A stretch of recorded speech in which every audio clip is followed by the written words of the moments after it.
Hello. Today I'll present to you almost all the mysteries of the lost city of Atlantis, starting with the first time people started talking about the city. And that was when ancient Greek philosopher Plato, born 2,300 years ago, talked about it in his book called Timaeus and Critias. In his book, he claimed that Atlantis was founded by a deity of the sea, Poseidon, and for the Romans, Neptune, and that the citizens were demigods, half human, half god. Atlantis was also said to exist 9,000 years ago, before Plato's time, and it was also said to be a very developed city and was bigger than Asia and Libya combined. But that we're not really sure of.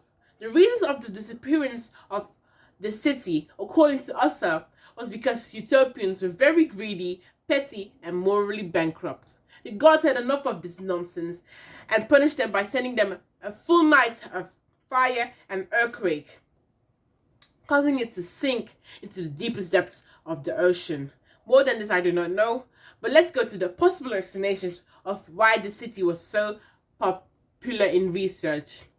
Though there might not actually be a city that was called Atlantis on this earth, and it was probably just a novel Plato wrote in his own living times, people did enjoy making their own assumptions about it because there were elements that made the story a bit more believable, such as earthquakes that were probably just inspired by local stories of flooded neighborhoods next to Athens, where Plato lived.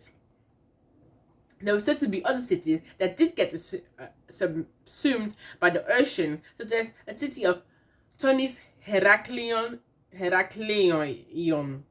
I think I said it the first time. I think I said it right the first time. Which was discovered in the early 2000s by divers of north coast of Egypt. I also read somewhere that Atlantis could maybe have been based on an Egypt story, and that was what Mark Adams said in Arthur. More I do not know. In 2015, there was a metal called Orichalcum that Plato said was found in Atlantis and was recovered from a ship that sunk off the coast of Sicily 2,600 years ago. More I have not to say, but my opinion on this is that Plato really got us, even the smartest of people. I mean, maybe not everyone, but most of us, definitely me, I'll probably believe it, on this earth, to believe that unknown, never before found city would have actually been real.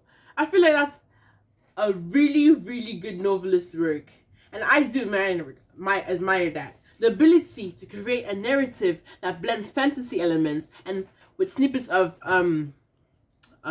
everyday happenings to make it feel like something that could actually have happened is truly remarkable. And it has been going on for 2,000 plus years.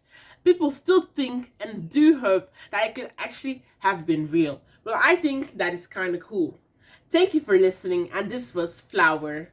See you next time.